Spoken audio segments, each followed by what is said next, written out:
நோயாளிக்கு நம்ம அறுவடை பண்ணிக்கலாம். வேங்கரி கத்திரிக்காய் எடுத்துக்கிறோம். கஸ்தூரி வெண்டை அதை எடுத்துக்கலாம். மருத்துவ குணம் கொண்டது, நரம்புங்களுக்கு ரொம்ப நல்லதுங்க இந்த கஸ்தூரி வெண்டை.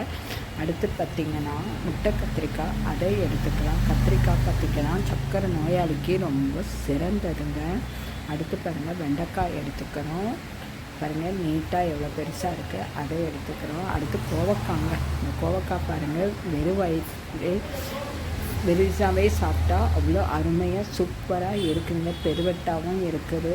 இது சர்க்கரை நோயாளிக்கு நல்லது. கொலஸ்ட்ராலை கம்மி பண்ணுங்க, கெட்ட கொலஸ்ட்ராலை. அடுத்து பார்த்திங்கன்னா மல்பெரி அதை எடுத்துக்கலாம். மல்பெரின்னு பார்த்திங்கன்னா ப்ரெஷருக்கு ரொம்ப நல்லதுங்க, அதை எடுத்துக்கிறோம். அடுத்து பாருங்கள் லைப்ரரி மிளகாய் அதை எடுத்துக்கிறோம். எப்போ பாருங்கள் லைப்ரரி மிளகாய் இவ்வளவும் கிடச்சிருக்கு பாருங்கள். இன்றைக்கி கீரை கடையல் எல்லா காயும் போட்டு பொரியல்.